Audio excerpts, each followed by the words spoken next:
అందరికీ నమస్కారములు. ముద్రగడ పద్మనాభం ఈ పేరు అందరికీ తెలిసిందే. రాష్ట్ర రాజకీయాల్లో చాలా పాపులర్ నేము. ఈయన తూర్పుగోదావరి జిల్లా కిల్లంపూడి గ్రామానికి చెందిన కాపు సామాజిక వర్గం నాయకులు. ఈయన చాలా సీనియర్ నాయకులు.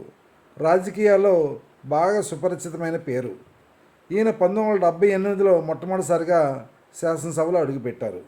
తెలుగుదేశం పార్టీ ఆవిర్భవించినప్పుడు జనతా పార్టీ శాసనసభ్యుడిగా ఉన్న శ్రీ ముద్రగడ పద్మనాభం గారు తన శాసనసభ్యత్వానికి జనతా పార్టీకి రాజీనామా చేసి తెలుగుదేశం పార్టీలో చేరడం జరిగింది.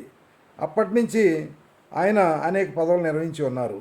ఆయన ముఖ్యంగా తెలుగుదేశం పార్టీలో ఉన్నప్పుడు ఆయన మంత్రిగా పనిచేసి నందమూరి తారక రామారావు గారితో విభేదించి ఈ ముద్రగడ పద్మనాభం గారు, కందుకూరి జానారెడ్డి గారు, వసంత నాగేశ్వరరావు గారు, అదేవిధంగా టి జీవన్ రెడ్డి గారు నలుగురు కలిసి తెలుగునాడు అనే పార్టీని స్థాపించి ఆ పార్టీని నడపలేక ఆ పార్టీని రద్దు చేసి 1989 ఎన్నికల ముందు కాంగ్రెస్ పార్టీలో చేరి మళ్ళీ కాంగ్రెస్ పార్టీ నుంచి నలుగురు కూడా పోటీ చేసి గెలవడం జరిగింది. ఆ ఎన్నికల్లో గెలిచిన తర్వాత ముద్రగడ పద్మనాభం గారు కాంగ్రెస్ పార్టీ ప్రభుత్వంలో మంత్రిగా బాధ్యతలు చేపట్టడం జరిగింది. ఆ మంత్రిగా బాధ్యతలు చేపట్టినప్పుడు కూడా ఆయన కాంగ్రెస్ పార్టీ ముఖ్యమంత్రితో విభేదించి అలిగి అసమ్మతి స్వరం వినిపించి ఆయన కాపులకి అన్యాయం జరుగుతుంది, కాపులకి తగిన గౌరవం ఈ రాష్ట్రంలో ఇవ్వట్లేదని చెప్పి ఆయన ఉద్యమం చేయడం మొదలుపెట్టారు. ఆ ఉద్యమంలో ఆ చుట్టుపక్కల జిల్లాల్లో వారు, ఆ చుట్టుపక్కల గ్రామాల వారు అనేక మంది కాపు నాయకులందరూ కూడా ఆయనకి మద్దతుగా నిలిచి ఆయనకి అన్ని రకాలుగా తమ సంపూర్ణ సహకారాలు అందించి ఆయన ఉద్యమానికి ఎంతో బలాన్ని చేకూర్చారు. మరి అటువంటి బలం పొందిన ముద్రగడ పద్మనాభం గారు తర్వాత కాలంలో ఆ కాపు సామాజిక వర్గం యొక్క మంచి చెడులు కానీ, అదేవిధంగా కాపు సామాజిక వర్గంలోని యువకుల భవిష్యత్తు గురించి కానీ ఎప్పుడు కూడా పోరాడిన దాఖలాలు లేవు. ఈ రకంగా ఆయన చేస్తున్న టైంలో 1994లో జరిగిన ఎన్నికల్లో ఆయన మొట్టమొదటిసారిగా ఓడిపోవడం జరిగింది. అప్పటికి 78లో శాసనసభ్యులు, 83లో శాసనసభ్యుడిగా గెలుపొందిన ఆయన, 89లో శాసనసభ్యుడిగా గెలుపొంది వరుసగా 3 సార్లు గెలుపొందిన ఆయన 94లో ఆయన ఓటమి సవి చూడడం జరిగింది.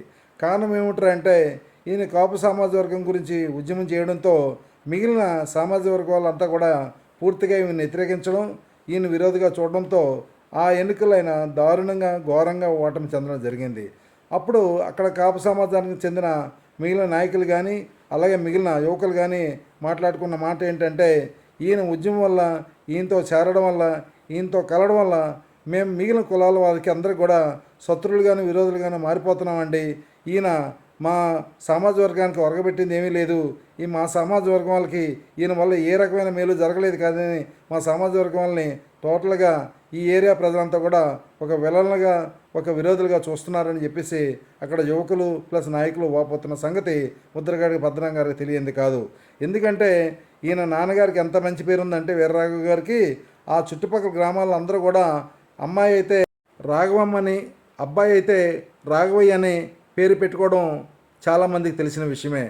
ఒకసారి నేను ట్రైన్లో ప్రయాణం చేస్తున్నప్పుడు అక్కడ ఏదో మాటల్లో మాట వచ్చినప్పుడు ఓ పేరు మా గురించి చెప్తే, ఇలాగ అండి మా చుట్టుపక్కల ఎవరికైనా సరే, ఎవరి పిల్లలు పుట్టినా సరే ఆ వీర్రాఘవ గారి పేరు పెట్టుకుంటూ ఉంటారండి. ఆయన చేసిన సేవలు మేము మర్చిపోలేమండి. ఆయన ఎంతో మంచి చేశారండి, ఎంతో మంచి జీవితాలు నిలబెట్టారండి. ఆయనే వీర్రాఘవ గారికి గురించి చెప్తూ ఉంటారు. కేవలం ముద్రగడ పద్మనాభం గారు గెలవడానికి కారణం ఏంటంటే ఆ వీర్రాఘవ గారు చేసిన సేవలే అని చాలామంది చెప్తూ ఉండడం నేను వినడం జరిగింది.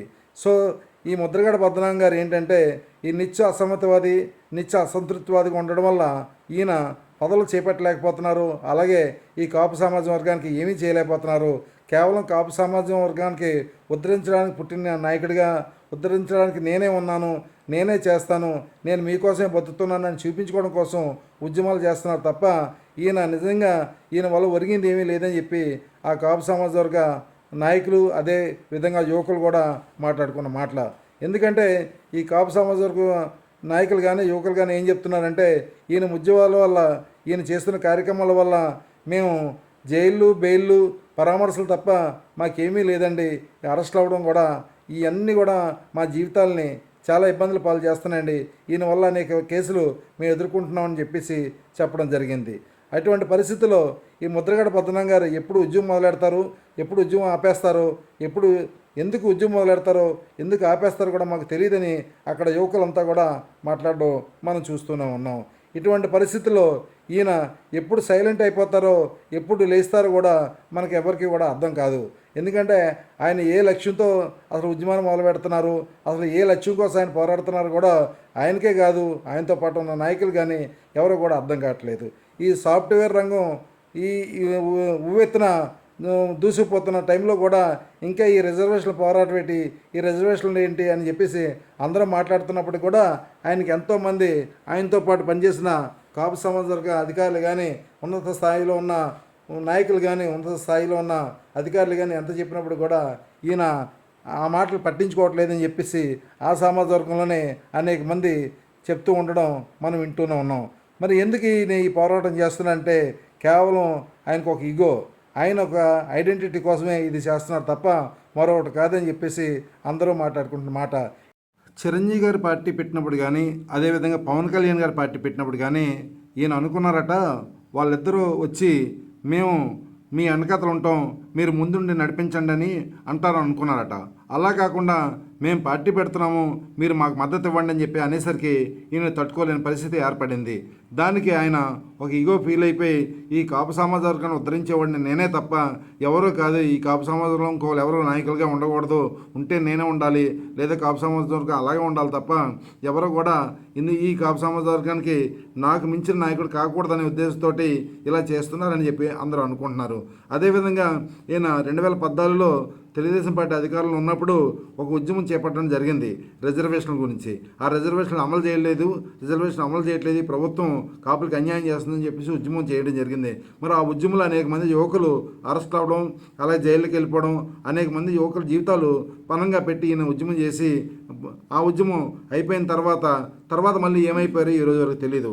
మరి అలాంటప్పుడు 2014లో తెలుగుదేశం పార్టీ జనసేన పార్టీ అధికారంలో ఉన్నప్పుడు ఈయన ఈ రిజర్వేషన్స్ అమలు చేయలేదని చెప్పేసి అంత ఉద్యమం చేసి ఆ ఉద్యమాన్ని మధ్యలో వదిలేసి వెళ్ళిపోయిన ముద్రగడ పద్మనాభం గారు 2019 ఎన్నికల ముందు జగన్మోహన్ రెడ్డి గారి ప్రచారంలో భాగంగా పిఠాపురం బహిరంగ సభలో ఈ కాపుల రిజర్వేషన్స్ నేను ఎట్టి పరిస్థితుల్లో కూడా అమలు చేసేది లేదు, కాపుల రిజర్వేషన్స్ నేను ఇచ్చేది లేదు, కాపుల రిజర్వేషన్ రద్దు చేస్తున్నాం అని చెప్పేసి ఆయన బహిరంగ సభలో మాట్లాడితే ఒక్క మాట కూడా మెదపని ముద్రగడ పద్మనాభం గారిని ఏమనుకోవాలో, ఏమని అర్థం చేసుకోవాలో, ఏ రకంగా ఆయన చూడాలో ఎవరికి కూడా అంతుపట్టలేదు. అటువంటి ముద్రగడ పద్మనాభం గారు ఈరోజు అన్ని పార్టీలు వదిలేసి ఒక కాపు రిజర్వేషన్స్ రద్దు చేసిన ఒక జగన్మోహన్ రెడ్డి గారు పంచన ఎందుకు చేరారు, జగన్మోహన్ రెడ్డి గారితో ఎందుకు చేతులు కలుపుతున్నారు ఈ రాష్ట్రంలో ఉన్న ఏ ఒక్కరికి అర్థం కావట్లేదు. కారణం ఏమిటంటే ఈయన కొడుకు భవిష్యత్తు కోసం వెళ్తున్నారా, లేదా ఓ చంద్రబాబు నాయుడు గారి మీద, పవన్ కళ్యాణ్ గారి మీద ఉన్న కోపంతో వెళ్తున్నారో మనకు అర్థం కాదు. ఎందుకంటే ఈయనకి రాజకీయ జీవితం ఇచ్చింది ఒక తెలుగుదేశం మాత్రమేనండి. తెలుగుదేశం పార్టీ కాకుండా ఎక్కడా కూడా ఈయన ఎక్కువ పదవులు చేయలేదు. తెలుగుదేశం పార్టీ అత్యధిక ప్రాధాన్యత, ప్రాముఖ్యత ఈయన ఇచ్చింది. కానీ ఈయనకి ఏంటంటే విపరీతమైన అక్కసు. ఈయన ఏంటంటే ఈయనకి ఎవరైనా సరే అందరూ కూడా ఈయనకి దోషం అయ్యి ఉండాలి, ఈయన చెప్పినట్టే వినాలని అనుకుంటూ ఉంటారు. అందువల్లే ఈరోజు ముద్రగడ పద్మనాభం గారు ఇటువంటి పరిస్థితికి, ఇటువంటి దుస్థితికి దిగజారిపోయే పరిస్థితి ఏర్పడిందని చెప్పేసి ఆయనతో బాగా సన్నిహితంగా ఉన్న అనేక మంది కాపు నాయకులు కానీ, కాపు యువకులు కానీ మాట్లాడుకుంటున్నమాట. మరి ఈరోజు ఈ పద్మనాభం గారు వైఎస్ఆర్సీపీ కండువ కప్పుకోవడంలో ప్రధాన ఉద్దేశం ఏమిటి అని అర్థం అనుకుంటే ఎవరికి అంతుపట్టని విషయమే. ఇది కొడుకు భవిష్యత్తు కోసం ఆయన ఆ పార్టీలో చేరారా, లేకపోతే ఈయన భవిష్యత్తు కోసం ఆ పార్టీలో చేరారా, లేదా ఈ తెలుగుదేశం పార్టీ, జనసేన, బీజేపీ మైత్రిని చెడగొట్టడం కోసం చేరారా అంటే ఎక్కువ మంది మాట్లాడుకున్న మాటలు ఏంటంటే ఈ తెలుగుదేశం పార్టీ, జనసేన మైత్రిని చెడగొట్టి ఈ రాష్ట్రంలో తెలుగుదేశం పార్టీ అధికారంలో రాకుండా చేయాలని ఆయన కుటిల యత్నమే తప్ప మరొకటి కాదని చెప్పేసి అందరూ కూడా మాట్లాడుకున్నమాట. ఇదండి సంగతి. ఈ వీడియో కనుక నచ్చినట్లయితే ఈ వీడియోని లైక్ చేయండి, కామెంట్ చేయండి, షేర్ చేయండి, సబ్స్క్రైబ్ చేయండి. Thank you.